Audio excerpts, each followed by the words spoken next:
Well, hey there, and welcome to River City. Thanks so much for spending part of your weekend with us. Whether you're joining us at the church or online via our live stream, welcome to the family. My name is Ricky, and you're watching the 5 Before. This is our time to let you know what's going on at River City. But first, here's a little bit about who we are. We serve one God and are passionate about our mission to be a church for New Braunfels, experiencing and expressing God's love in our lives and community.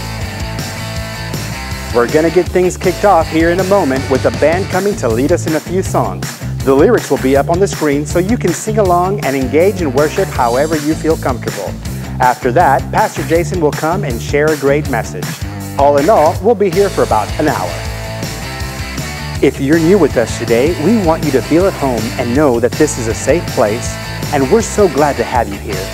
For us, church is so much more than just a Sunday service, and we want you to know that there's a perfect place for you here at River City.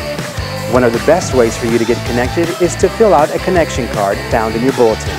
Take that card out sometime during the worship experience and fill out as much information as you feel comfortable. And then, after service, take that card to the connection desk in the lobby, and we'll put a small gift in your hand just as a token of appreciation for being here today. And that's it. Later this week, one of our pastors will connect with you. And once again, thanks for being here. Now, here's what's happening at River City. The 6th Annual Ladies Jingle Bell Banquet is Tuesday, December 4th at the McKenna Event Center. Join us for an evening that includes a catered meal, silent auction and raffle, plus a time of worship and an inspiring message. Registration for this event will close on November 26th, so don't delay in getting your tickets. Seats are limited. On Tuesday, November 13th, the Girls' Night Out will be Bunko, a fast and fun game of dice that is easy for all to play. Bring a friend along and a dessert to share, and we'll see you at 6:30 p.m. Check out the River City Facebook page for location information or visit the information desk located in the foyer. Everyone is invited to our Night of Worship and Thanksgiving happening on November 14th beginning at 6:30 p.m. here at River City. Together as a church, we will give thanks and enjoy a time of worship. Afterwards, you are invited to stay and help us pack the bags. This ministry helps feed local school children during the weekends and holidays. Donations of individually wrapped snacks or food items are being accepted now, or bring them with you to the night of worship. Let's show up big for these kids and be for NB. One thing we truly value at River City is community. And whether today is your first time, you're watching us online, or RCNB has been your church for years, truly the best way to get connected with our family and start meeting others is through groups. These are so much more than a quick chat or handshake at church. Groups are where you can develop real and lasting friendships that go beyond Sunday. To find a group perfect for you or your family, simply head to our connection desk in the lobby or go online to our website. Thank you so much for being here today. Make sure to stay connected with us throughout the week by going online to rcnb.org or on Facebook and Instagram by searching River City NB. Make sure to like and subscribe to our YouTube channel for a replay of today and all our past sermons. We believe God has something unique to say to you today, and our hope is that you feel His love stronger today than ever before. Thanks again for being here. Have a great week.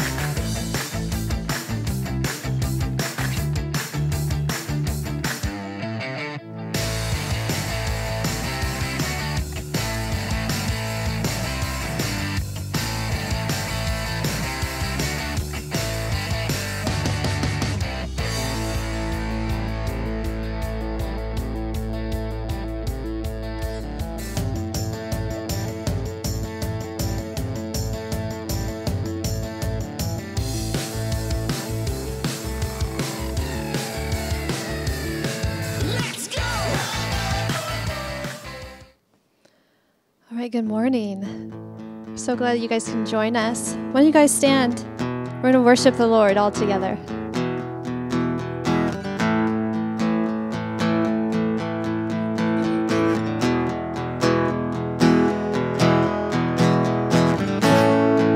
Every soul, every beating heart, every nation, every tongue, come find hope in the love of the Father.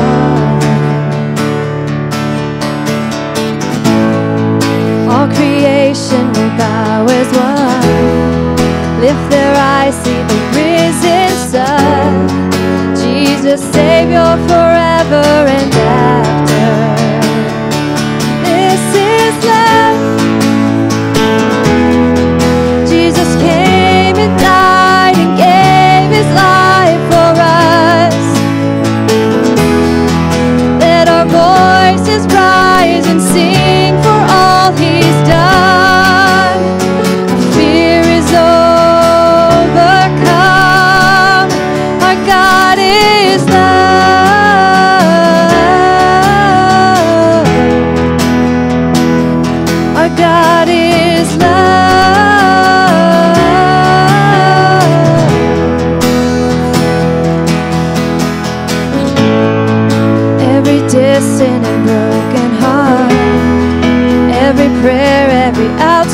storm, finding hope in the love of the Father.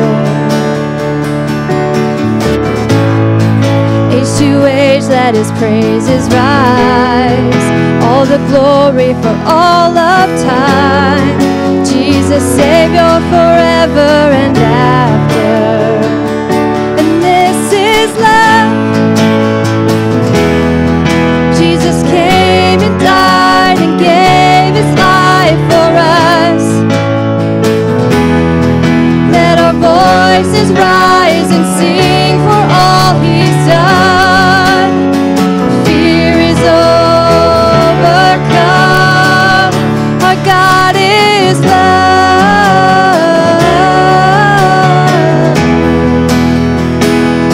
Our God is love.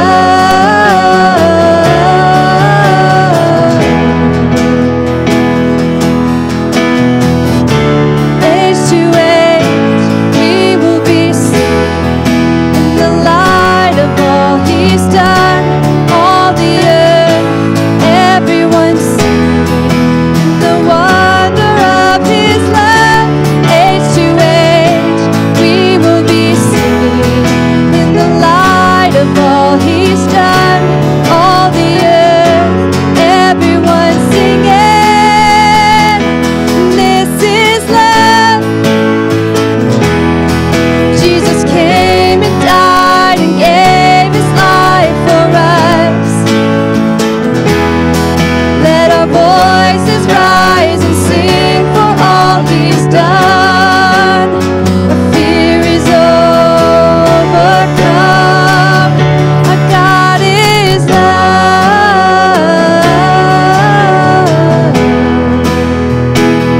Our God is love.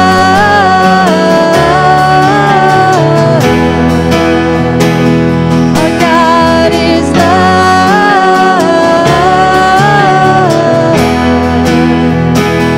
Our God is love.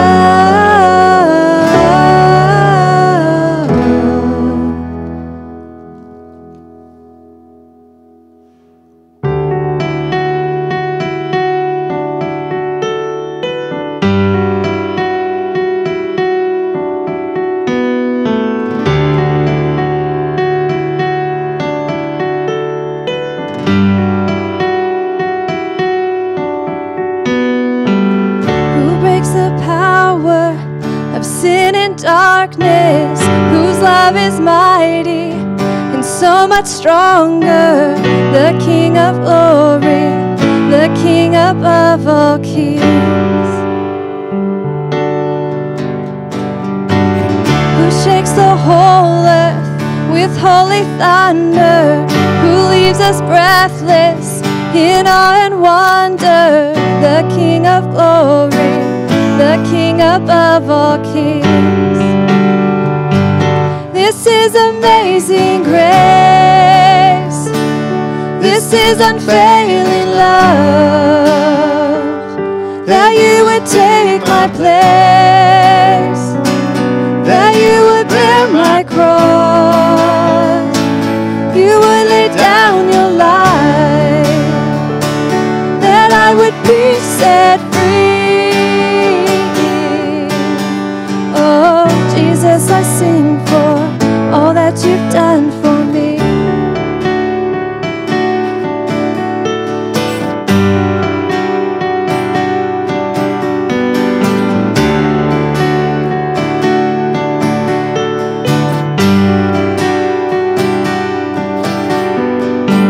Who brings our chaos back into order? Who makes the orphan a son and daughter? The King of glory, the King of glory, who rules the nations with truth and justice, shines like the sun in all of its brilliance. The King of glory, the King above all kings. This is amazing grace. This is unfailing love. That you would take my place, that you would bear my cross, you would lay down your life, set free. Oh, Jesus, I sing for all that you've done for me. Oh, Lord, we sing today.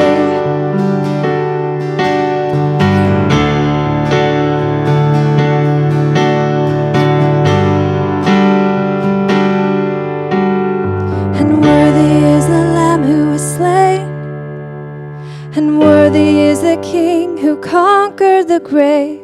And worthy is the Lamb who was slain, and worthy is the King who conquers the grave. And worthy is the Lamb who was slain, and worthy is the King who conquers the grave. And worthy is the Lamb who was slain. Worthy, worthy, worthy. This is amazing grace. This is unfailing love, that you would take my place, that you would bear my cross, you would lay down your life, that I would be set free. Oh, Jesus, I sing for all that you've done for me.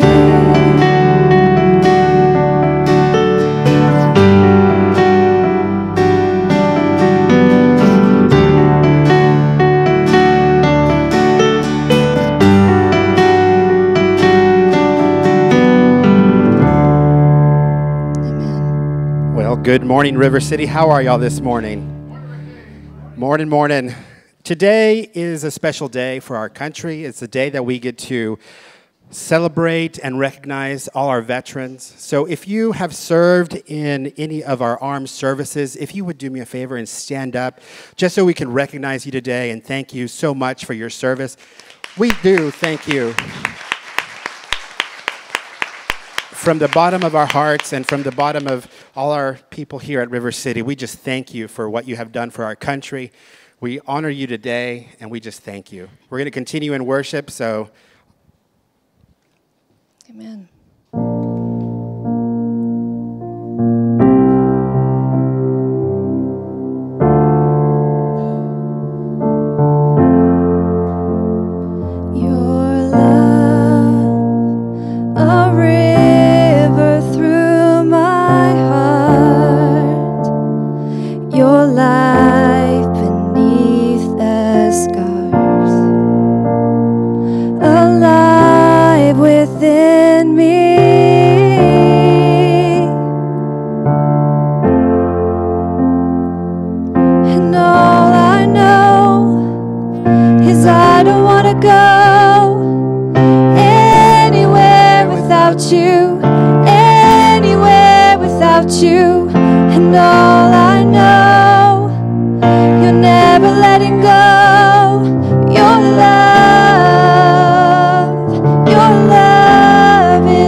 I stand with you beside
Lord, and all I know, you're never letting go. Your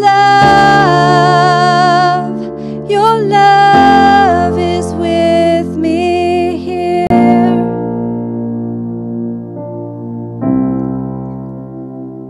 Sonia and I were talking earlier. And then a common theme today even is love. So I'm going to summarize 1 Peter 4:8. Love covers a multitude of sins. God's love is like no other. When we love one another with his love, a selfless love, it is powerful on many levels. It seeks the best for others. It has no record of wrong. It encourages, builds up, and it shows to the world we are his disciples. We see others' potential, and we want to draw that out in them. It causes us to come alongside of one another and spur each other into the calling God has for us.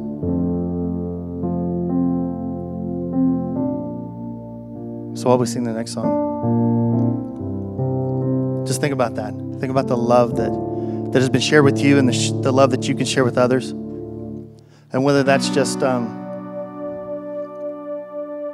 whether it's the amount of love that you have at the moment, or whether you can give so much that someone just wants to be with you almost every minute of every day. And that's God for us. If we just let him in, we'll feel that. I have this hope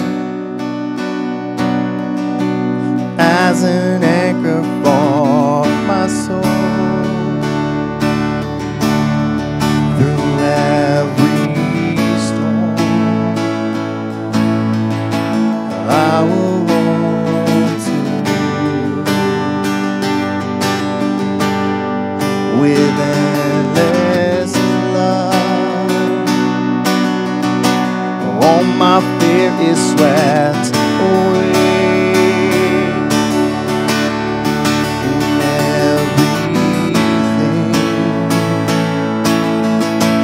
I will trust in you.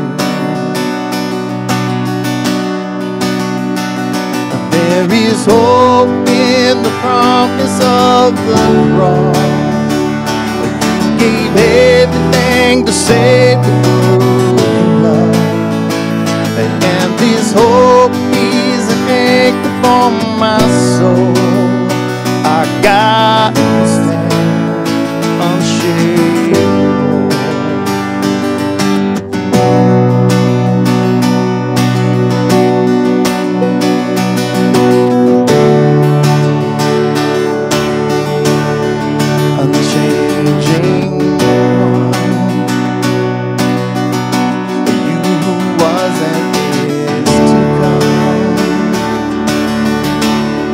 Your promise sure.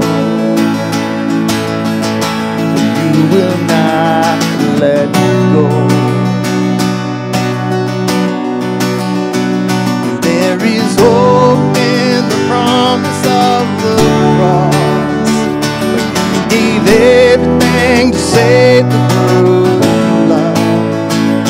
And this hope is an anchor for my soul.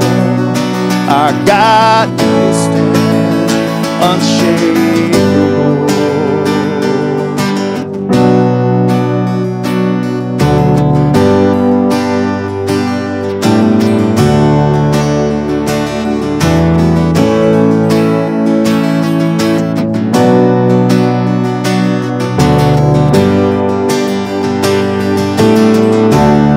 So if you believe this morning, I want you to sing. Your name is higher. Your name is greater. Your name is higher. Your name is greater. And all my hope is in you. Your word unfailing. Your promise unshaken. And all my hope is in you. Your name is higher. Your name is greater.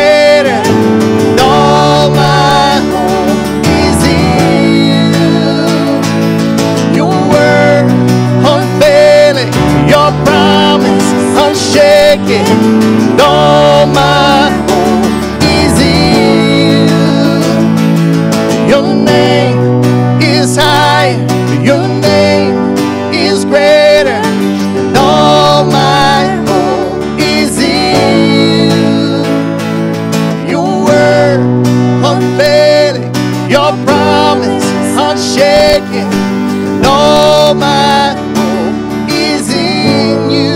Sing that. Your name is higher. Your name is greater. All my hope is in you. Your word unfailing, your promise unshaken, and all my hope is in you. Father, I pray that you just place a hand over us today so that we may feel your love. In your name.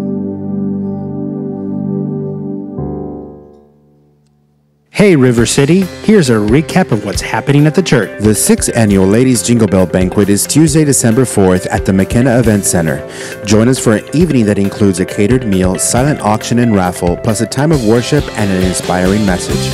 Registration for this event will close on November 26th, so don't delay in getting your tickets. Seats are limited. On Tuesday, November 13th, the Girls' Night Out will be Bunko, a fast and fun game of dice that is easy for all to play. Bring a friend along and a dessert to share, and we'll see you at 6:30 p.m. Check out the River City Facebook page for location information or visit the information desk located in the foyer. Everyone is invited to our night of worship and Thanksgiving happening on November 14th beginning at 6:30 p.m. here at River City. Together as a church, we will give thanks and enjoy a time of worship. Afterwards, you are invited to stay and help us pack the bags. This ministry helps feed local school children during the weekends and holidays. Donations of individually wrapped snacks or food items are being accepted now, or bring them with you to the night of worship. Let's show up big for these kids and be for NB. For more information on these and other events happening at River City, check the insert in your bulletin or go online to rcnb.org. Well, good morning, River City. How are you guys this morning? Woohoo! I know that crisp air has you awake, right? It's fantastic. It actually feels like November. I'm so glad to see you here this morning. I'm glad that you've joined us as we continue our series on the life and the stories of David. And I was so excited when Jason asked me if I wanted to hop in on this series. And I was so happy about this week's topic, which we are going to be talking about today, is kindness. And so we're going to do some visiting about kindness. And as always, whenever we are speaking or we are preparing for this, you always want to know that you're hearing from God, right? You're knowing when you want to preach the word of God that he's actually speaking to you and that you are on track with what it is he wants to hear from you. And God has a lovely way of confirming things for me. He understands that I'm distracted and busy, and so he always makes sure to confirm things in the most dramatic and clear way possible at all in my life so that there's no missing it, no matter how busy I am. And so I had no idea how impactful this topic was going to be. And then a couple of weeks ago, I started figuring out that he was just going to show me that kindness is actually something that is not just a cute meme or something on a T-shirt that my daughter wears that says, "Be kind, it's cool," kind of thing. Because this is a topic that can get a little bit watered down, can it? Because it's very popular right now in culture to have signs and have, it's cute to be kind of stuff going on. And forget that it's actually a pretty huge calling for us. And so I love that we're going to do this as much as I have not enjoyed some of the prep going in to doing this. If I ever needed to be reminded of our church's mantra that we are badly broken, but we have lived that the last couple of weeks. Some of you may or may not know, we have 3 children, my husband and I. We have a high schooler, a middle schooler, and an elementary schooler. And I could just end the sermon right there, really. But I won't, because then I'll get in trouble with Jason. But our oldest child put us through the wonderful parenting of experience of deciding to, 2 weeks ago, get viral meningitis. And I will explain to you that is one of the least fun parenting experiences of my entire life. It was absolutely horrible. It is one of the most helpless feelings. It is an incredibly painful and can be very dangerous disease for anybody to get. And to watch your child in that kind of pain and be unable to do anything about it, and to have everybody else tell you there's not a lot they can do about it except you just got to make it through, was pretty terrible. And I did not enjoy it, and I would prefer not to ever do it again. So if you're listening, That would be great. But what it did do was drive home for us over the last few weeks just how amazing it is to be the recipient of kindness from other people. The amount of people who knew about it. I'm not a big, like, put when you're sick on Facebook kind of person, so it wasn't something that was out there. Plus, we weren't sure how things were going to go, so we were kind of just, circling the wagons and figuring out how to get him better and healed.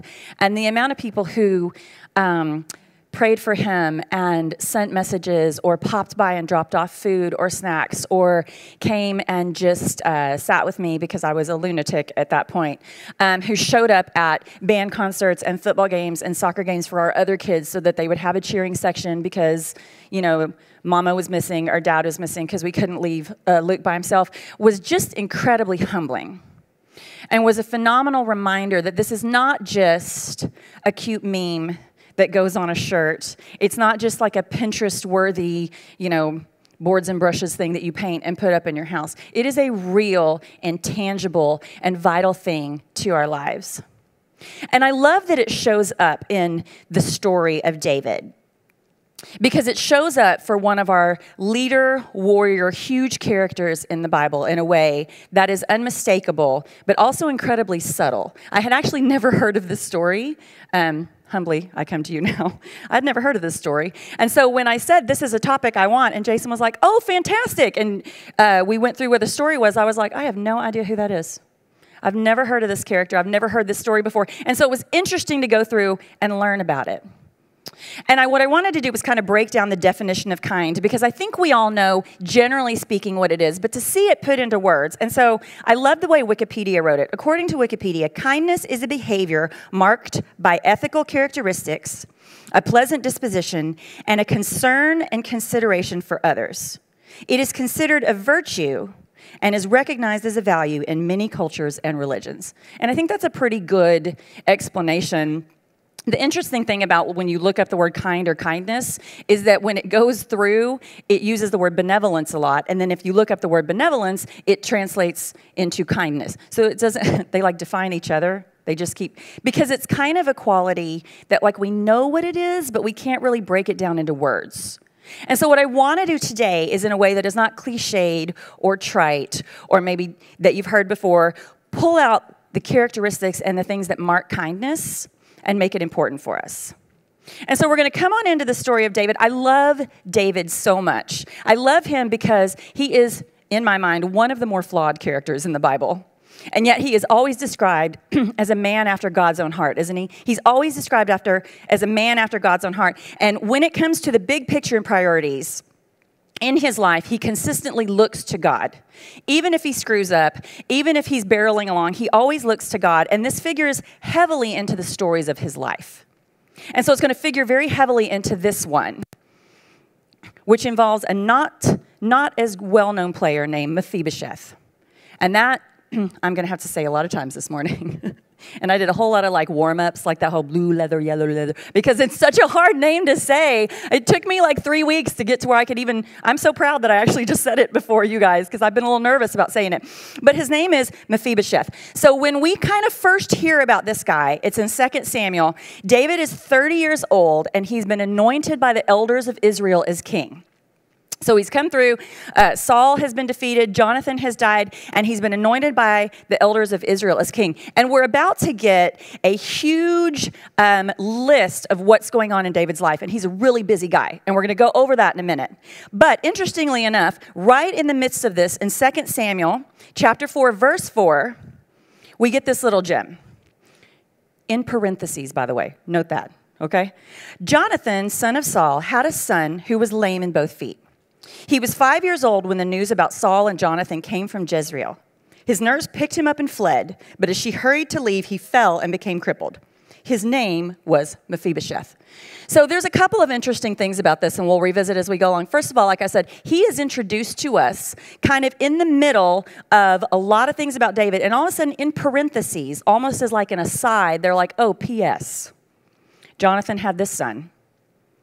And what had happened here was, generally speaking, the tradition or the tendency at that time was once you defeated a king or once a king fell, the new king came in and slaughtered all potential heirs and all the family of the previous king because you don't want any competition, right? So you go in and you just kill everybody, which seems a little harsh, but it's job security in Old Testament style. So generally speaking, you did this. So with this kiddo, his nurse hears that Saul and Jonathan have died, and she picks him up to run with him so he won't be killed. And while she's running, she fell or dropped him or landed on him somehow, and it makes him disabled.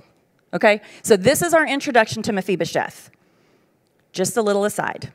And then we go back in and we start hearing about all the stuff David's doing right now because he's a super busy guy. He's just been anointed the king of Israel by all the elders. He's fought and defeated the Jebusites. He has built and named and restored the city of David. So he has a city named after him now, right? He's building a palace. He's building power. He's building a family. He's bringing in all kinds of concubines and wives. And anytime you bring in concubines and wives, you bring in the kids, right? So he's having all kinds of children all over the place. He's fought and defeated the Philistines yet again. He's returned the ark of God to Israel. And I think we've already gone through that story, right? So they've had the big parade and the big celebration. And he's had this first wife who made fun of him and can't stand him because he was dancing around and she thought it was embarrassing. So he's gone through that whole story. He's defeated the Moabites. They become subject, and now they are paying tribute. So he's building wealth as he goes through. And he struck down the Arameans of Damascus. So when we're in this chapter, when we're going through 2 Samuel, he is really busy. Like the timeline of his life is full with all these huge things that he's doing. And in 2 Samuel 8:15, the author writes that David reigned over all of Israel, doing what was right and just for all his people. So he's doing a pretty good job. They're very happy with him. He's paying attention to what's going on. He's ruling them. And then the end of chapter 8, it concludes with a list of all his advisors and his commanders and his officers and his priests and all the important people that are helping him be like the ultimate king of Israel. So we've got all his stuff he's been doing. Chapter 8 is full of his victories. It's full of all the important people. It is a party. They are all together. He is surrounded, and he is on the upswing. And then we move to chapter 9, and verse 1 opens with this. David asked, "Is there anyone still left of the house of Saul to whom I can show kindness for Jonathan's sake?" So he's in the middle of all the noise and the party and the building and the celebration. And all of a sudden he sits up and he looks around. He goes, "Hey, is there anyone left from the line of Saul that I can show kindness for Jonathan's sake?" And I have to tell you, when I was reading this, I was like, this feels a little random. It feels a little bit random. Why here, in the midst of all the kingdom building and the power attainment, as we're getting a very clear picture of who's who and what's what, David just stops and looks around and asks a question that has nothing to do with any of the events at hand, seemingly out of thin air. Because you have to think he assumed that the line was all dead, right? Because that's generally how things worked. And so it feels super random and like it came out of thin air unless we stop and we go back a little bit. And we think about David and Jonathan and their relationship. If you remember, Jonathan was the son of Saul, and he and David were very, very close. They were really good friends. They were like brothers, and they loved each other. And through all the difficulties that David went through with Saul, his relationship with Jonathan never deteriorated. And so he starts to realize that Saul is coming after him. We start to get a picture that Saul is jealous, right? And he's going to try and kill David. And so David's trying to explain this to Jonathan in one of their conversations. And Jonathan's like, "No, surely not. There's no way. You're like his other son. You're like my brother. There's no way my dad would do this." However, if you're this convinced, and we pop back into 1 Samuel, chapter 20, verses 13 through 16, to the conversation that Jonathan and David are going to have. Jonathan says, "But if my father intends to harm you, may the Lord deal with Jonathan," he flipped into third person for a minute, "be it ever so severely if I do not let you know and send you away in peace. May the Lord be with you as he has been with my father. But show me unfailing kindness, like the Lord's kindness, as long as I live, so that I may not be killed. And do not ever cut off your kindness from my family, not even when the Lord has cut off every one of David's enemies from the face of the earth." So Jonathan made a covenant with the house of David, saying, "May the Lord call David's enemies to account."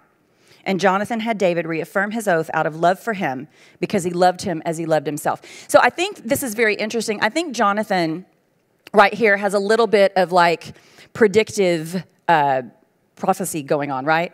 Because his dad's in power. He's the most powerful king. David's like the one that's about to get in some trouble. And Jonathan's like, look, I am going to just wish that the Lord is with you like he's been with my dad. Because Saul's starting to show that he's losing it a little bit maybe of God's favor.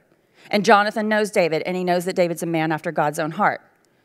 And so he says, we're going to make a deal right here and now that you always show me kindness and that you show my descendants kindness. And it's the kindness of the Lord. He uses the word 3 times. And I don't think it's by accident. So he goes back, remember Jonathan goes back and he goes to the feast where David doesn't show up. And when Saul says, where's David? And Jonathan's like, oh, he's not going to make it. Saul throws a spear at Jonathan, which is his first clue that perhaps Saul is not feeling very kindly towards his friend David. He has a tendency to hurtle spears at people he doesn't like. This is a character flaw in my book. So he hurtles a spear at his own son, who then goes, you know what, maybe you were going to kill David. And he goes back and he warns David, don't come back here. My dad is coming after you.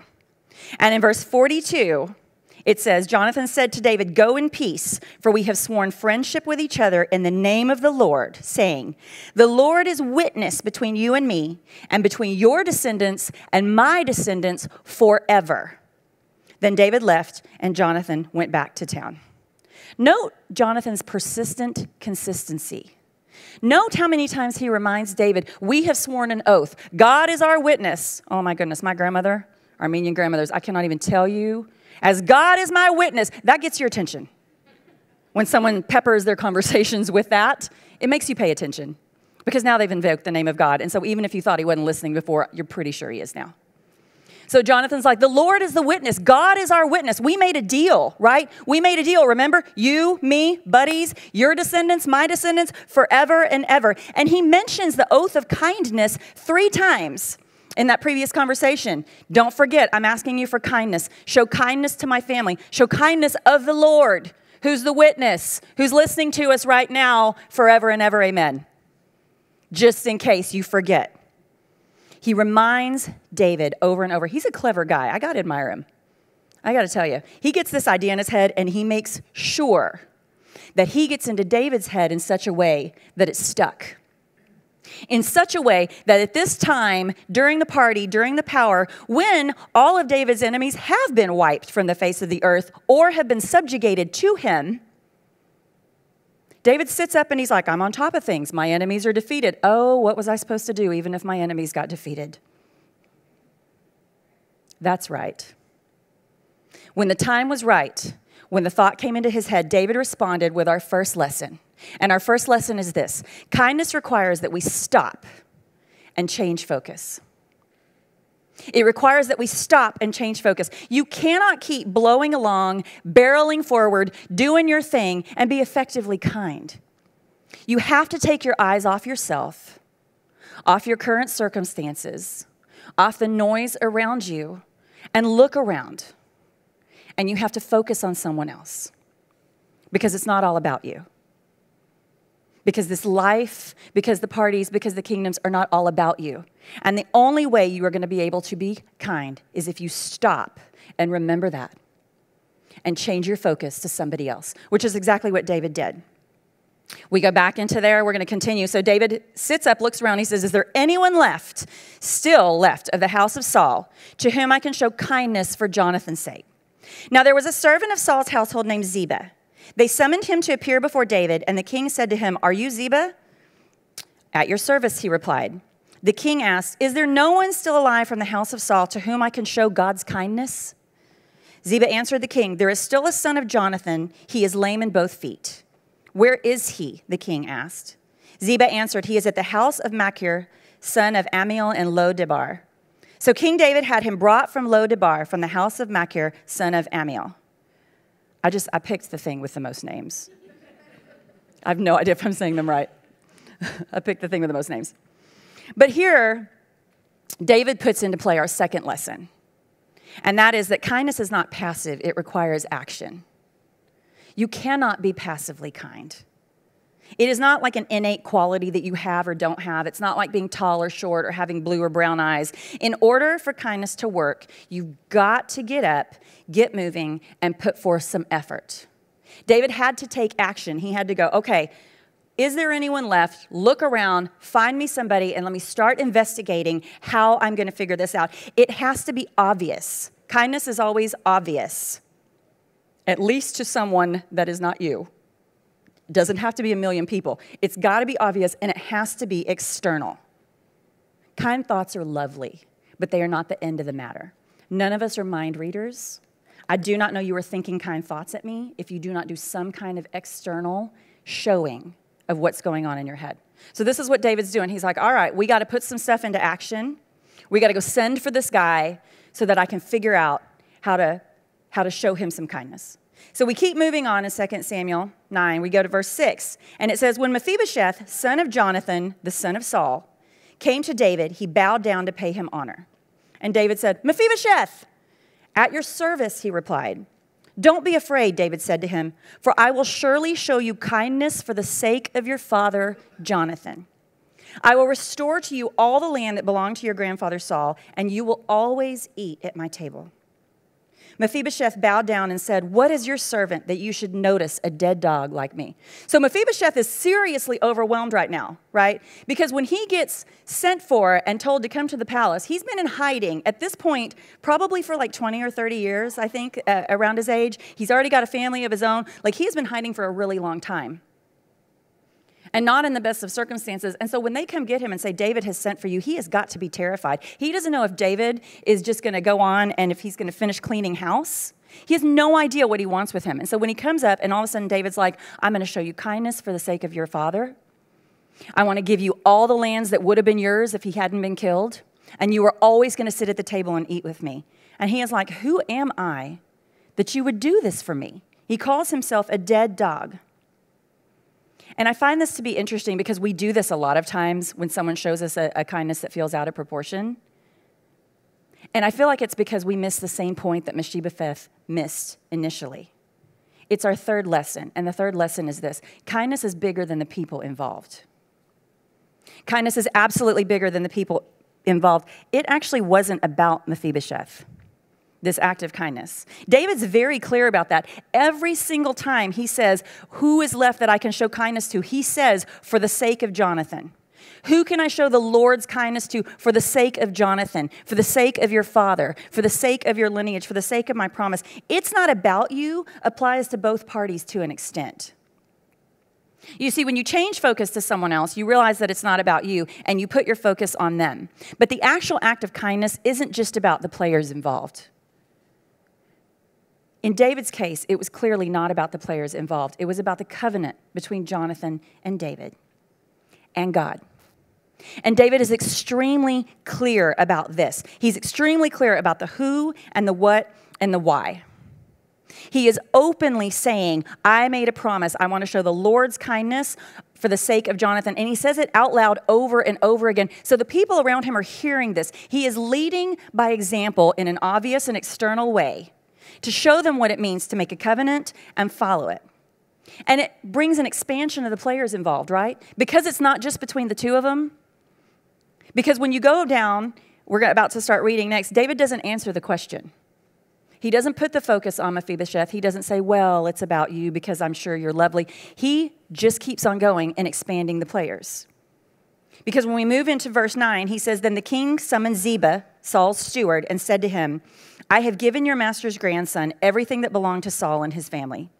You and your sons and your servants are to farm the land for him and bring in the crops so that your master's grandson may be provided for.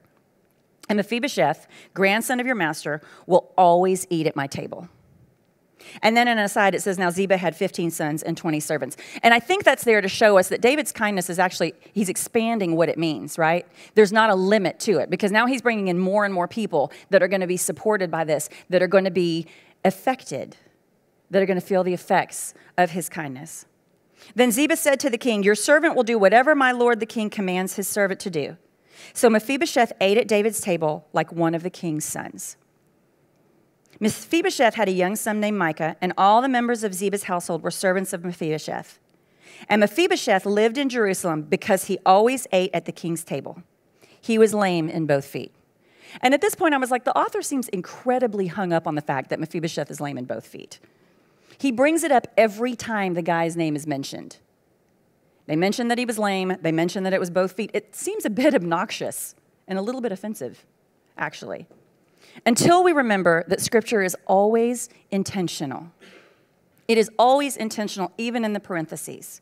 So perhaps there's a reason we keep being drawn back to this descriptor. Perhaps there's a reason that every time we see Mephibosheth's name, as if it's not memorable enough because it has a whole lot of consonants in it, we're also going to see the fact that he was lame in both feet. We spent a lot of time in the 2 books of Samuel figuring out that focusing on David's strength and conquest. He is at the height of his power. He is at a time where he can't lose. God is on his side, and he's made it to the top. He's becoming more and more powerful. He's becoming more and more famous. Israel is riding high on the wave of his success. He is surrounded by winners and warriors. So, kindness aside, it seems a little out of order that he's called this nobody, this descendant of his enemy, the former king who tried repeatedly to kill him, and invited him to sit at his table, the highest honor afforded of the day. He could have just given him back all the lands and told Ziba, you and your 200,000 sons, go wait on him and you'll all benefit. But he doesn't. He brings him in. He makes him visible. He sits him at his table every single day. And I think it demonstrates our next point, and that's this. Kindness is unconditional. You could also say it's unlimited, but it's definitely unconditional. It's not based on what someone can do for you. It is not done in anticipation of reciprocity. It is not based on expectations or needs, ours or theirs, because it's not about us, remember? Mephibosheth was not in a position of power or authority. He had no money. He had no status. He was living in another man's house as a grown man. He didn't even have his own home. He had no political pull or ties. He couldn't further David's reach or his name or influence anyone. He couldn't even help out in a fight, right? Because they keep telling us he's lame in both feet. He was the crippled grandson of a fallen king who only lived because a woman picked him up and ran when she heard that his father and grandfather had been killed and the reign had ended. He was literally a child of the losers. And yet, David remembered his oath. He absolutely remembered his oath. He remembered his dearest friend and the promise they made. He remembered that he was a man after God's own heart. And he remembered that the heart of God is kind and unconditional and out of proportion with its gifts and its love. And he knew deep down in his soul the truth of our last lesson here. And the truth of that last lesson is this: kindness is kingdom commissioned. Therefore, it is kingdom work. It is absolutely kingdom work. If you pop forward a bit in history to the New Testament, we see a lot of mentions of kindness. We go into Galatians 5:22. It says, "But the fruit of the Spirit is love, joy, peace, patience, kindness, goodness, faithfulness, gentleness, and self-control. Against such things there is no law." And if you go down a couple verses, 25 says, "Since we live by the Spirit, let us keep in step with the Spirit." And I love this because when we talk about there is no law, if you'll remember when Jesus was preaching and the Pharisees used to try and trip him up, they would ask him, "Teacher, what is the greatest commandment under the law?" And what would he say? Love God, love others.